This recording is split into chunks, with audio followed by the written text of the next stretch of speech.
All right, my next guest on the show is an American stand-up comedian, motivational speaker, and a former U.S. Army soldier, a husband, a father, and a Purple Heart recipient, Bobby Henline.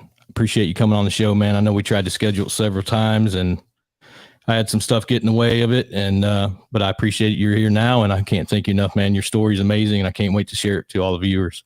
Thanks for having me on. I appreciate it. I know life happens. It's hard to schedule stuff these days. Oh, absolutely. Absolutely. Especially with what's going on in the world today, man. It's kind of crazy.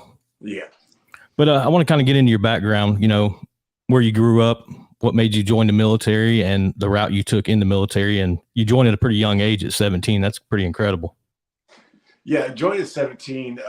Wasn't thinking about it. I grew up a Navy brat, and I didn't think military was the way I was going to go. I was the roller skating DJ at the rink. I was cool, having a mullet.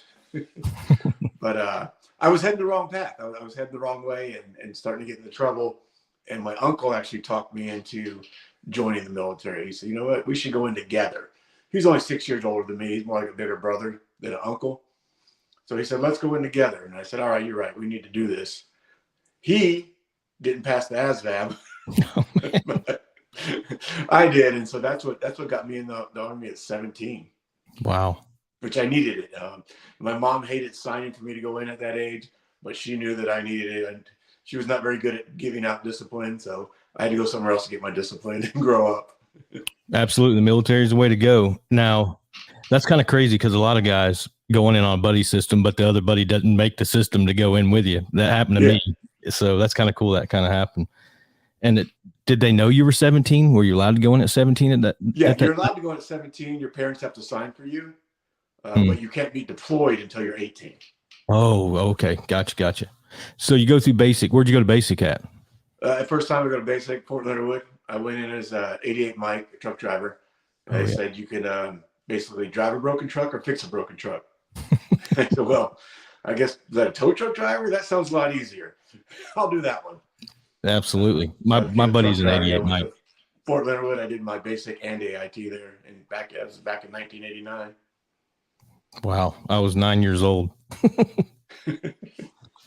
So once you turn 18, I guess you end up getting deployed to Desert Storm, correct? Right. Yeah, I turned 18 just after I got out of my AIT, my truck driving school. So as soon as I got out of that, I turned 18 right after that when I got stationed at Fort Hood. But then Desert Storm kicked off. I just turned 19 in September, and then October 10th, I shipped out to Desert Storm. Man, that's young to be going over. You know what I mean? I bet you had a world of emotions going through your mind, thinking, "Man, I just turned." Yeah. It's weird when you go in, you're not thinking you're going to war. You have no idea what's going on in the world really at that age either, right? You're not really paying attention. But then it hits you like we're going to war. But then again, you don't want to be left home either. My mom tried going, oh, you're the only son, tried saying that rule. You can't go. You only want to carry on a namesake.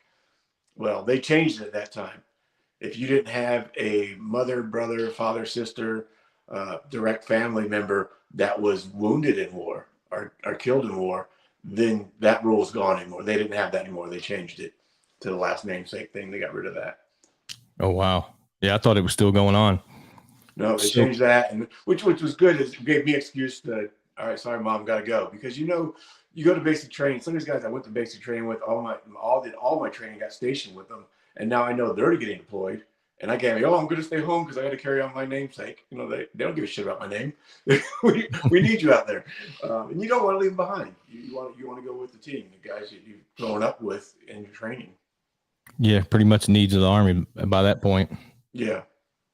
So where was you at your first duty station? Did you stay at Fort Leonard Wood? Yeah, no, I went to Fort Hood. I was in Fort Texas Hood for 3 years. How was Fort Hood? I was supposed to go to Korea. Actually came on orders to go to Korea, but then Desert Storm kicked off, so they canceled those orders, and so I went there instead. I did a 2-year stint in Korea. I was at Camp Hovey. It was amazing, but that's a whole nother deal. Yeah, it's probably a good thing. I probably got in trouble at that age, the way I was going. Which happens to a lot of us over there, right? Oh yeah, absolutely. I had a good time, and that's all we're going to talk about, if you know what I mean. But so you come off that deployment, Any and we don't talk about, deflating people or anything, but did y'all get to see any combat there? Or was it kind of behind the scenes? I was mostly behind the scenes. I was they ended up making me a fueler, doing a fuel truck, a HEMIC for artillery unit. So we did some raids and stuff at the beginning before we actually went over the burn, before the actual, storm kicked in during Shield. We went over the burn a couple times, did some raids and stuff like that. Go in, the guns would fire, I'd fill them up, we'd run back. Did that a few times. Had some incoming that were totally off, totally missed. So that was about as close as it came during Desert Storm. Most of the time I, learned how to play volleyball in MOP level 4. That's always fun. So you come back from Desert Storm and you end up getting out. Was it because they were kind of forcing people out, or you just wanted to get out? No, that was a time, though. It was a time where they were kind of cutting back on the military, but actually they were giving me orders to Hawaii. They were trying to tease me with Hawaii. If you stay in, I just figured, hey, I did my time. I did my combat tour. Even, I'm done. I'm gonna go back to school and get out. Yeah, so that's why I got out. So what did you end up doing when you get out? You just kind of work different jobs and Exactly. I bounced around doing roofing, radio, truck driving. It's funny, when I first got out, here I was a truck driver in the military, like driving in a war zone, but then I was still too young, because I got out at 20 years old. I did 3 years. I'm 20 years old, and nobody's going to insure a 20-year-old truck driver in the civilian world. So I couldn't get a job driving like auto parts around. It was so it was kind of a struggle. So what was that? It was kind of a struggle. Yeah, it was a struggle with work wise. I went back to school for a little bit, and I just couldn't deal with school. School's always been a struggle for me. And so, and then just going back to the younger generation, even though they're a few years younger than me, it was a different thing. The experience that I had in life at 20 years old, that they had experiences that were in college, were totally different. So I felt, different for everybody else and left out. So I decided to drop school and just go to work. I worked warehouses, radio, the railroad, UPS. I kind of did it all. And that's a kind of a very good subject you just touched on, because a lot of dudes get out and they struggle because they don't feel like they fit in anywhere, and then they come right back in. But then there's a lot of guys that don't come back in.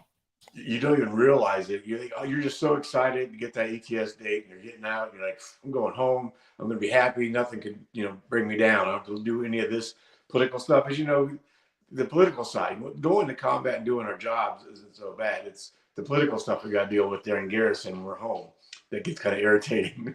Why do I have to wax this floor just because the general's coming by? Clean your weapons like crazy. You're tired of that stuff, but you miss the camaraderie, and you don't realize how different the outside world is to the way we are, the way we're trained, and just our mindset. Yeah, and you miss kind of cleaning that weapon all day, even though it sucks when you're doing it. Right. It's like, I swear I got all of it off. No, well, we got some extra ones because these people are another detail, so you got to clean their weapon. Absolutely. So 9/11 happens, and then would you think about going back in before 9/11, or 9/11 like kind of secure that thing for you? That was the thing that kind of really secured it. I always kind of wanted to go back in, but I got married. Once I got out, I got married, and my wife at the time did not want to be married to anybody in the military. I didn't go, in the police force, because she didn't want any kind of uniform. She just didn't want to deal with it. That was kind of lifestyles. So I didn't do any of that, but I always wanted to go back in. I knew I missed it. And so then it was getting close to 9/11, about to happen. And, I was talking to a recruiter, and he said, well, it might take, a long time. You've been out for 10 years. The background checks, it takes forever. Then by then they might not be taking prior service.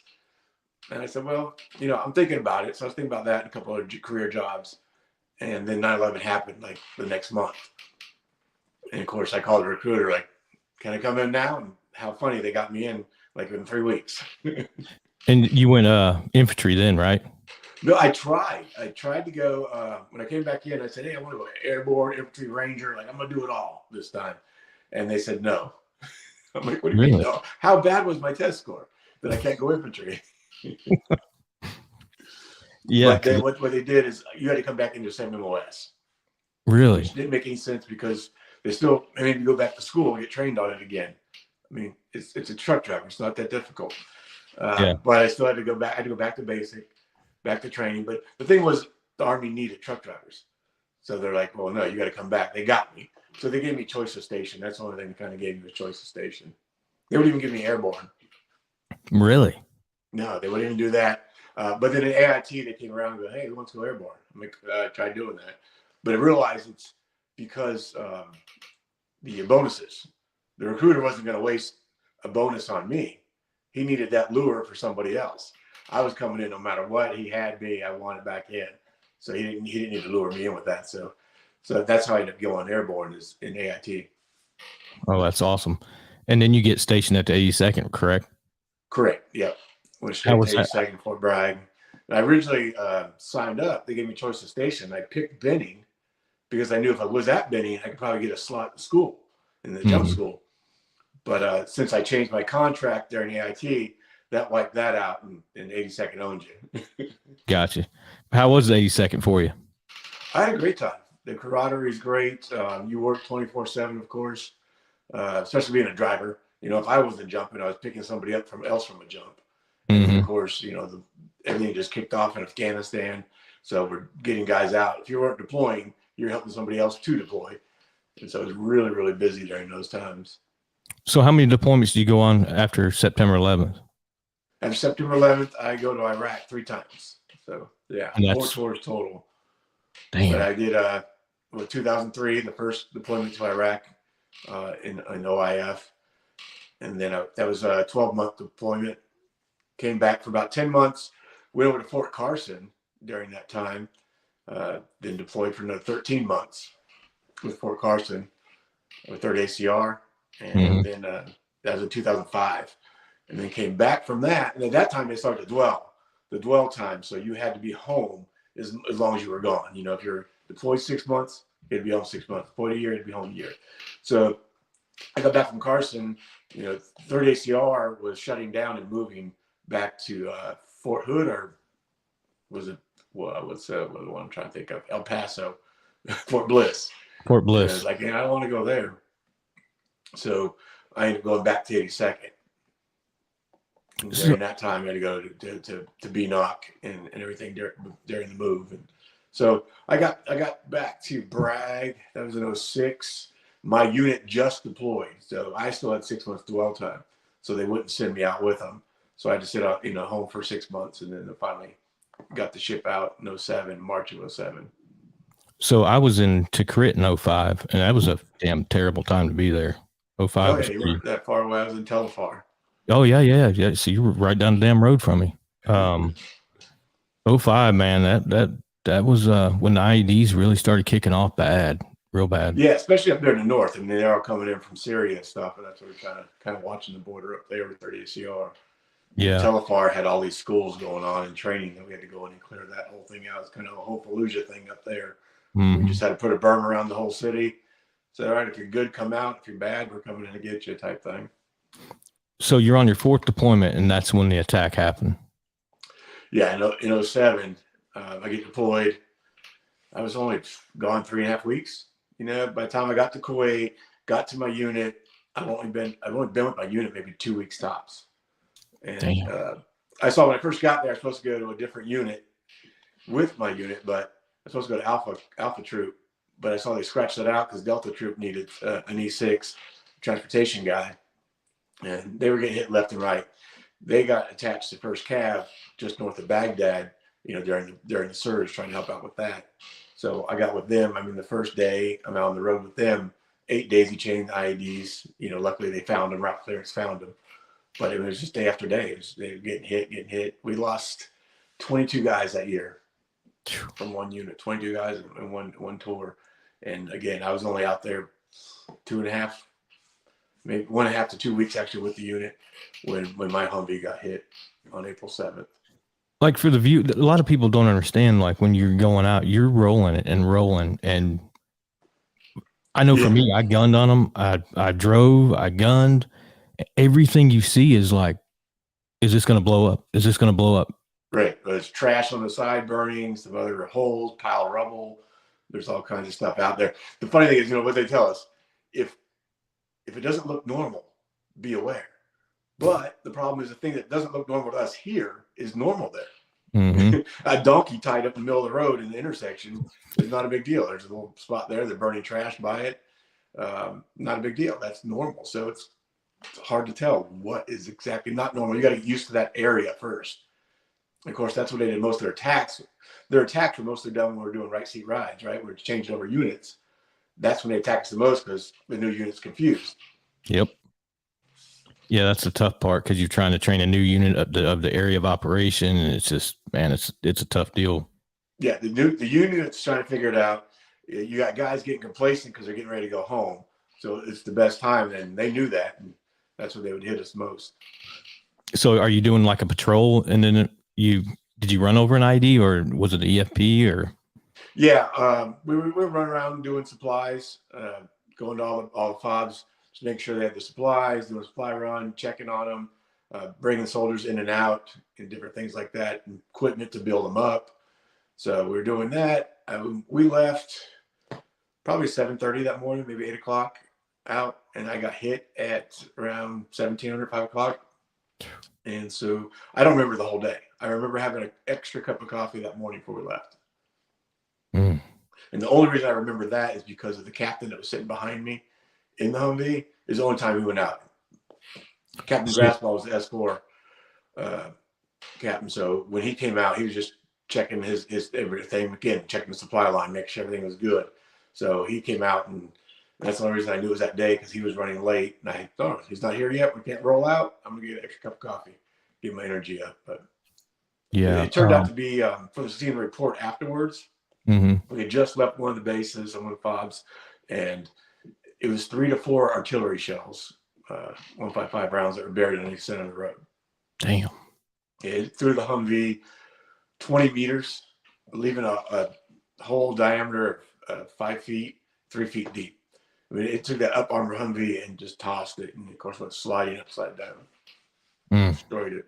And you were in the TC seat, yeah, right? I was the TC. Yeah, we're the lead vehicle. I was the convoy commander. And if I'm correct, you're probably one of the only ones that made it out, right? Right. Yeah, there's 5 of us total in the vehicle. You know, the driver, the gunner, and me. We picked up a soldier coming back in, and then we had the S4, the Captain Graspall, in there with us too. So out of 5 of us, I was the only one that survived the IED attack. And yeah, I saw you you made a video the other day. It kind of touched me a lot with the drinks, and yeah. If you try want to do something every year, you know, like I talk about all the time, and not a day goes by that I don't think about them and their families. But of course, when that anniversary date, that live date comes by, it brings out more emotions. Like your body knows it. You maybe get busy and not think about it, but your body knows it and you feel it every year. Yeah. It was a touching little video you put on there, man. I was pretty moved by it, and it's pretty special. And I know it's special for you. And I do this podcast a lot because of guys dealing with PTSD, suicidal thoughts. And I know a lot of guys have survival guilt. And, you know, with your injuries, you know, that would be hard for the normal person to even, how do you go through that? In the beginning, and it still hits you every now and then, you know, it's never PTSD, survival guilt, it's never going to go away. And it's something we learn to live with. So I have to remind myself this all the time, because the first couple of years were the hardest, especially with survivor's guilt, is to think about it. If you were the one that didn't make it home, what would you want for the ones that did make it home? Of course, you want them to continue their life, live their life to the fullest. Don't waste the life that they've been given. And you know, that's how you should really show respect, is to live your life to the fullest. Don't waste it. Have some fun, have some drinks, live life, but don't abuse any of that stuff. Enjoy it, live to the fullest, try to help others. And that's how we respect those that we lost. And they want that for us. Yeah. I mean, I've had buddies when we got back that made it through it, man, and just commit suicide. And I can't, I've never had them thoughts, to be honest with you. And I hope I never do. And, you know, there's a lot of people struggling with it. And that's why we have that 22 a day. And it's sad. It's a sad world we live in with that stuff. So is there any like motivational? That was a big thing for me in the beginning too, with the survivor's guilt. was the suicide thoughts. I just thought it'd be better. I thought my family would be better off. You know, I had young kids. They'd take care of me. I felt useless. I couldn't see probably for 18 months. Mm. You know, my kids had to help take care of me, tie my shoes, make sure I didn't trip on stuff. I had vision, but I had medicine in my eyes and these goggles I had to wear all the time. So it made it really, really hard to see, kind of like driving like in a storm, a rainstorm with no windshield wipers. So Damn. having my kids help me with that. And then my wife at the time had to do my wound care every day. And it took 18 months to get skin to take on top of my head. My head was burnt through the skull. So to get that, I mean, she could have given me infection any day. So I just felt like a burden to the family. I felt like it'd been easier for them. They could move on. Every surgery I had, they're worried. Is he going to die in the surgery? Is he going to get an infection? Every day wound care, they accidentally put a germ in there. So I just thought they would be better off. That I want to die to just make life easier for them. You know, boom, he's dead. We can move on from here. We just know the answer, but not having the answer and having that risk every day just made me feel bad for them. Well, man, you're a stand-up guy in my eyes, because I don't know how I would deal with it. You know what I mean? I'm being 100% truthful with you. You know what I mean? I even see people in wheelchairs. I'm like, I don't know how I would live if I was in a wheelchair. You know what I'm saying? Right. Yeah. We don't know until we're tested. Yeah. And, you know, people always say, well, I couldn't do what you do. I said, well, you never know. If you were to tell me before this happened that this was going to happen, like you're going to be a sole survivor. You're going to go through 48 surgeries. Your skin's going to be missing off your head. You won't never be able to close your left eye again. You're going to lose your left hand. And if you told me all this stuff was going to happen to me, but don't worry, you're going to be on stage laughing about it. You're going to go back overseas to Iraq, Afghanistan, and do stand-up comedy for the troops. You're crazy. There's no way I could ever do that. That's not possible. That's not humanly possible. It's crazy how you turn that into a positive. You know what I mean? Where a lot of people, I don't think they could. You know what I mean? Yeah, I think that having the right people in my life that kind of pushed me that direction, or I was crazy thing. I was atheist. I didn't want to believe in religions because I didn't like a lot of stuff. Like, if you rape somebody, you kill somebody, you hurt a child, you get to go, oh, I'm sorry, now you get to go to heaven. I didn't like those rules. That was me. I was like, I don't like that. I want to be part of that. So I didn't want to believe anything. But after I got injured, I was in a coma for 2 weeks, medically induced. But I remember from the coma, when I came out, being on like a giant iceberg is the best way to explain it. On a giant white iceberg, it's nighttime with stars out. It's very clear. It's comfortable. It's not cold. And I heard voices coming out of the sky just telling me, you're going to be okay. Your family's waiting for you. Then when I woke up, like, okay, there's a higher power. I don't believe God does stuff to us like, oh my God, how could you believe in God because he let this happen to you? No. And I, as a human, had a choice. Another man had a choice. He made a bomb. Our choices led us to this. I think where God stepped in is God said, you have this ability. You don't know it, but I know what you can do. Now, still as a human, I still had the choice to make that decision whether I was going to do it or not. I could have sat on the couch and forget this, or drink my life away. Going, I'm useless. And I felt like that's the way I was going to go at first. Now, I always use my sense of humor to get through stuff. I mean, everybody does. I mean, you got, especially in the military, law enforcement, medical, the hospital, you got to have a sixth sense of humor, a little bit of dark humor to deal with what we see every day. When people are dying in front of you, getting injured like that, you have to have a sense of humor to deal with it. Otherwise, you'll go crazier than you already are, right? For picking that job in the first place. 100%. So what led you to comedy? I know, but for the viewers that don't know, like, right. Yeah. Again, that route. Just at the hospital joking around, the hospital staff thought it was funny. The other widow veterans thought it was funny. And when I had my hand amputated, is when I kind of first started doing it at physical therapy a lot more. And my occupational therapist, they said, oh my God, you're so funny. You should do stand-up comedy. And I think, no, it's funny here. There's no way I'm going to go to general public and go, guess what? I got blown up in Iraq. Isn't that funny? Like the general public's not going to laugh at that. But the way you say it, it's even funny. Right? Veterans were laughing right away already. Hell yeah, that's funny. But I didn't think it'd work. But she kept bugging me to try it. So eventually I said, all right, I'm going to prove you wrong. And that was 13 years ago that I said, I'm going to prove you wrong. And I went and tried stand-up comedy. Now, again, that day, nobody laughed.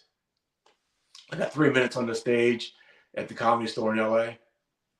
Nobody laughed, but Really? it felt good for me just to talk about it, to get it out. And it's fun to make other people feel uncomfortable. Do you think they didn't laugh because they were intrigued by you? You know what I mean? Like they were trying not to laugh because of your injury. You know what I mean? They didn't want you to. What I found out at these open mics, when comedians are starting off or they're practicing new material, depending on what level they're at in their career, it's only other comedians. Sometimes some friends will come watch them, but pretty much in the room, it was just other comedians waiting for their time to go up. Oh. So even if it was funny, they were analyzing what you're saying, while they were practicing their own material, getting ready to go on stage next. But one of them did give me a compliment after I got off stage. So I thought, okay, that's cool. And so I went back to San Antonio, and just, for me, it was therapy. I started going to open mics all over San Antonio and just practicing the comedy. It was therapy for me to talk about it, joke about it. It was also another way to, who knows who's listening? The 5 people in the audience at open mic, 10 people, it may help that one person. And if I can do that, then I'll just share my story through comedy too.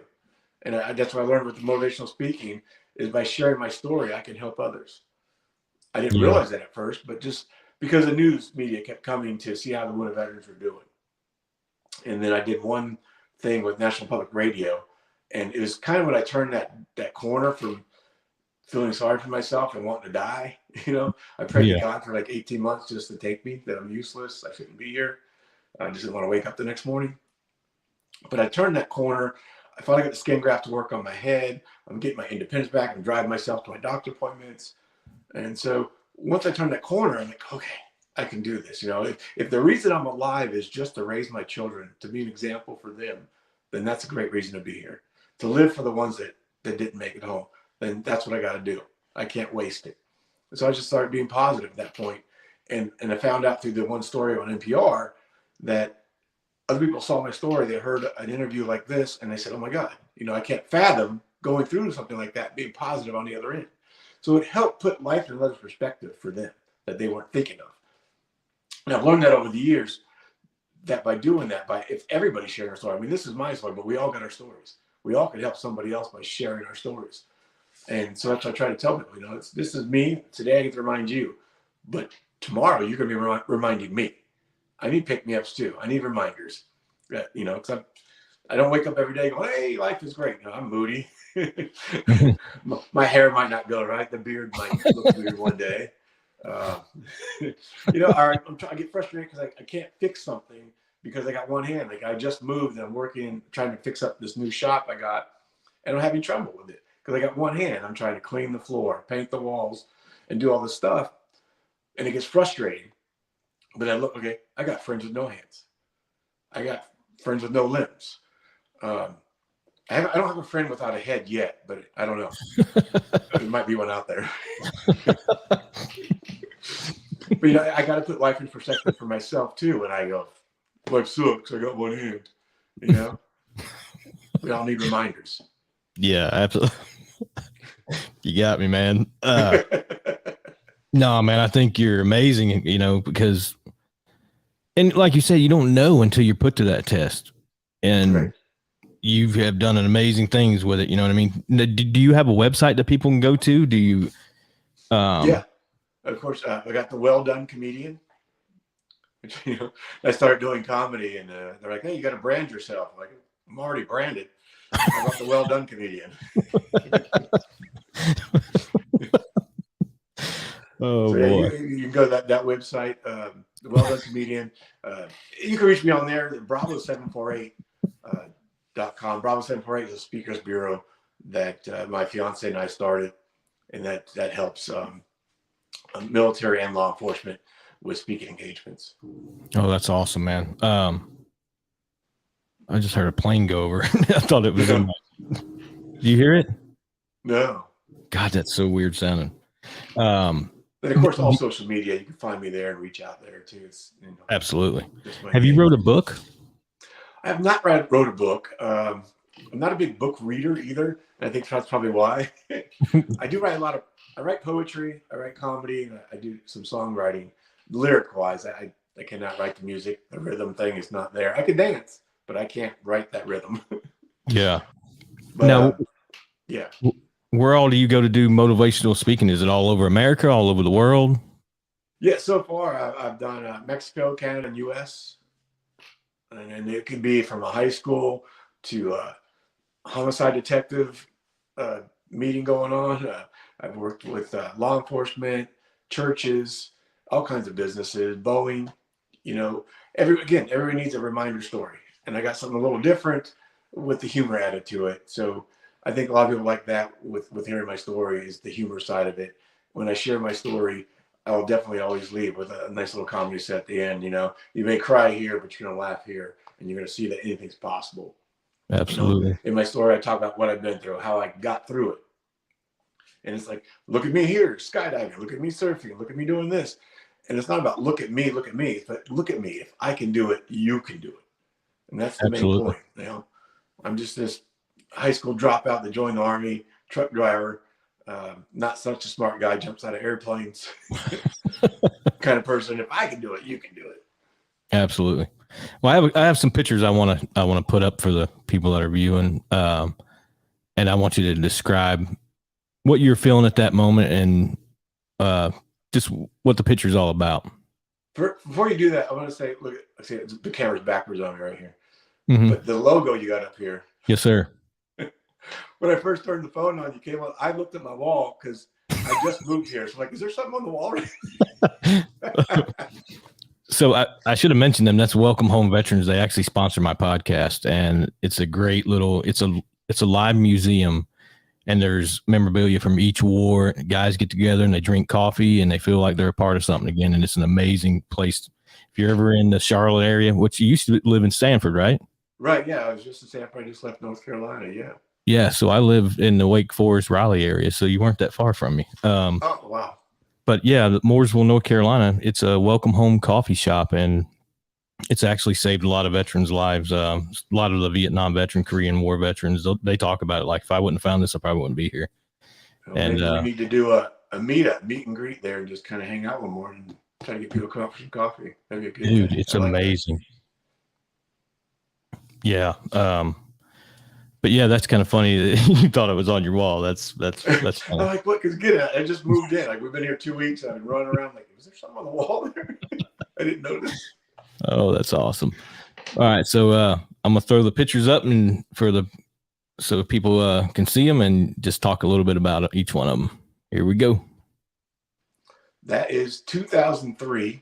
Going to Operation Iraqi Freedom, initial deployment there, and it's my youngest daughter, Mackenzie, who is now 23 years old. Holy moly! With her daughter, my granddaughter, Aaliyah now. So yeah, she's all grown up. Oh wow! That's the picture in Colorado outside the Stanley Hotel. It's kind of the most famous picture of me. You'll probably seen it on the internet before. It seems to go around everywhere. People use it for good and bad. Mm-hmm. But I just want to show the ladies that I still look good in the uniform. Oh boy. That's I actually originally shot this photo for Guidepost magazine. Really? They wanted a photo of me to be in the Guidepost magazine, so that's why I originally shot that. It's at a comedy club in Austin. Cool deal. There's me in 2003 in Iraq, hanging out in southern Baghdad, hanging out with the locals there. They're excited of what we were doing. You know, you don't hear about that a lot, but absolutely, when you were there, you know it. They're excited. They're being liberated. The laws that they were stuck under before, and dictation, it's crazy. Yeah. There's me skydiving, having a good time. It's just the sky hooker is what I call myself, with the giant red hook there. How cool was that? That was awesome. I was doing it in Arizona. I got my license. I probably did 37 jumps, and then I got to jump every 60 days to keep it current. And really? I was traveling that much, I couldn't keep it current, but I'll still go up and do some tandems now and then. Of course, love it. Yeah, that's awesome, man. That was on my table one day. Those are the patches I was wearing when I got injured. So you'll see on there the burnt flag. There's on my right shoulder, the blood stains on the rank and everything. And I just took a picture. I thought that looks pretty cool. Oh, it's Put it out awesome, there. man. Good stuff. What is it? Okay, it's coins and was that the reserve chute? Yep, my beret. Just some of my paraphernalia from being in, and my part of my I love me wall. Yeah. There. And there's a picture of me at Brad Garrett's Comedy Club. I got my first debut there. 4 years to the day I was injured. All my live day was my first day performing in Vegas. And I, of course, thought that putting the flames around it was funny. You got a great sense of humor, man. You really do. It's good stuff. Thank you. So this is part of the Veteran Portrait Project. Stacy Pearsall was a combat veteran, Air Force. She actually got blown up the town next to me a week after me. Really? We didn't know that. We didn't know each other out there, but we ended up doing a documentary together, and we realized putting pieces together that we were both there at the same time. So she's gone around and she's taken photos like this, black and whites of veterans in every state. Wow. She was told she was never ever going to be able to pick up a camera again. Wow. And she was able to do it. It's a Veterans Portrait Project. I think you got a couple of them in here that Stacy did, and they're amazing. Yeah, I'm actually absolutely. going to see her in a couple of weeks. Yeah, there's another one she did. I got it on the phone, and I think I got my canteen there. Yeah, 400, man. man. Jump school. Yeah, after jump school, I went and bought a brand new canteen and turned that one in so I could keep my canteen. Hey, drink water. Yeah, that's what I thought when I got injured. When I get out, in the hospital, here, drink some water. You're going back out to the, you're done. You're healed. That's awesome. Again, that's with Stacy, Veteran Portrait Project, holding my Purple Heart. Cool deal, man. And the she last, really knows how to capture people. She talks to you, gets to know you. You can bring whatever you want to one of her shoots, and she'll really capture who you are. It's pretty good. That was awesome. Last but not least, I hate showing it, and I don't want it to. I just don't like offending anybody, and I know I hate you reliving that kind of capture. But here's the last photo. Yeah, you can see the Humvee there. I don't know why the picture above it with my face like that. What why I stitched those two together.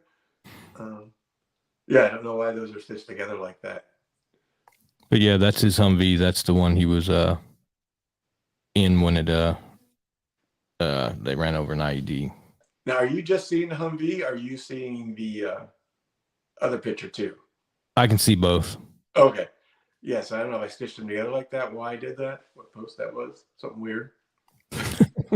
We got duh. But yeah, that's my Humvee. That's my door. You can see there. And the only part you can recognize from the Humvee, it's upside down to get us 20 meters away from the actual hole. I've heard different stories from the guys. I didn't really get to talk to him like 3 years later when I got all the photos and got the report. But I've heard crawling from that door, drunk from that door. But I was actually awake, even though I don't remember anything. They said I kept complaining about my eye, that something was wrong with my eye, and I didn't know what happened. Wow. And the last logo is Richard's Coffee Shop. There it is. That's what's on my wall. Yeah, there it is. But yeah, you can go to their website, check out their deal. They got an amazing museum, and it's a great little deal. But yeah, man. Now, do you have organizations that support you and like to send you different places, or you do it all on your own dime, or how's that work? Yeah, we pretty much do it on our now. People will hire me and do that, but I also work with other nonprofits to help them. I've helped a lot of different nonprofits over the years with fundraising, with the comedy and speaking, from Chris Kyle's family to Lone Survivor Foundation, Boot Campaign. And eventually I said, all right, I need to make my own nonprofit. So in 2019, I started my own nonprofit, Forging Forward. I thought I could have retreats and show other veterans and first responders how to forge forward. This is how I did it. Maybe I could help you. And outlets. Outlets help so much, whether it's out in Mother Nature, kayaking, hiking, camping. If you're like painting, of course, for me, writing comedy, writing poetry helps me, songwriting. The shop I'm trying to get done right now. I'm going to start a forge shop for blacksmithing and stuff. I've never done it, but I just can imagine pounding out that metal is going to be so therapeutic, and building art out of it. The same thing I do with a poem. I have a dark moment, I'm having a hard time, and I'll write about it and I share it with poetry. try to make something beautiful out of it that I can share with others. Like, you're not alone. Absolutely. So I'm excited about that. So what we do with Forging Forward is we'll have a retreat. Like, we have a firefighter retreat coming up next week for firefighters, and you learn an outlet. They're going to learn how to forge a knife. They're going to learn how to paint. We've done one before. We taught surfing. We taught axe throwing, forging, kayaking, deep sea fishing. Just these outlets that everybody can use to help themselves during those hard times. And you need lots of tools, right? There's not one main outlet that you can do. Like I said, I write, I paint, I want to forge. Doing the speaking helps me. That's an outlet. Sharing my story really helps me. If I can help others share their story, how to put something together to share their story. It took me years to figure it out, but if I could help them speed it up and put together a program and speak and share that, I want to do that. So that's what we do at Forging Forward. We have a retreat, 6 to 8 participants at a time. We want to keep it small. We all get together. Of course, at the end of the day, after learning one of these outlets, whatever that retreat calls for, we'll say, hey, this retreat, you're going to do this or that. You can sign up, and you got free hotel, food. Sometimes, depending on where the retreat is, you can drive in or we'll fly you in. And then you sit around the campfire, share some stories at the end of the day. But you get to relax, you learn a new outlet, and you make new friends, camaraderie, and keep forging forward. And then, of course, all that helps with suicide prevention. The more tools you got in your toolbox to help yourself or to help somebody else will help prevent suicide. I agree 100%. And that's what I'm doing. I actually went and made flyers yesterday with my business card, and like I put on there, any donations help. I want to take guys camping, hunting, fishing, backpacking, whatever they want to do. You know what I mean? It's not just what I want them to do. It's a group effort. If they want to go fishing, they want to go hiking, they want to go to a sporting event. That stuff is so therapeutic. You know what I mean? But it's not free. So I wish I was a multimillionaire and I'd do it all on my own dime. But people that donate are amazing. And there's a lot of people out there that want to donate to organizations and stuff like this. They just don't know where to do it. So, right. Yeah. That's the thing. We team up with everybody else too. I mean, somebody else got a nonprofit, or you want to do a kayaking trip, and you're like, hey, Bobby, we got 5 guys in this area that want to go kayaking. We got the kayaking donated, but we need help with food. Forging Forward say, all right, we're going to take care of your food while you're doing that. We'll team up and help other people out, because no one can do it all by themselves. Absolutely. So that's amazing, man. I'll also put your website on here, and just before we end the broadcast, stay in the lobby, and I'll get that from you, and I'll put it in the description. Any way to get a hold of you, like website wise, obviously not your telephone. I don't want your telephone blowing up a million times, but no, what you do is amazing, man. You got an amazing story, and I can't thank you enough for coming on, man. You are a light at the end of a tunnel for a lot of people. You know what I mean? No, thank you, brother. I appreciate it. One of the things I always tell everybody is you do what you can with what you have where you're at. Roosevelt said it. It's an amazing saying. I love sharing that, and that's what you're doing. You're doing what you can with what you have where you're at, and you're able to do this. I think we talked about it earlier. It's just every one person we can help. If there's one person that hears this, it's worth it. What we do. I agree, man. I agree. I didn't know how I was going to get back, but I love this, and it helps me. It really does. Yep. So, but man, I appreciate you coming on, hang out in the little lobby for a second, like we did before you came on, and I'll get all this information from you, and then I'll post it on here. All right, sounds good, brother. Again, thank you again, brother, for coming on. Your story is amazing. I hope everybody likes it and goes to his website to get in touch with him, book him, and enjoy the podcast.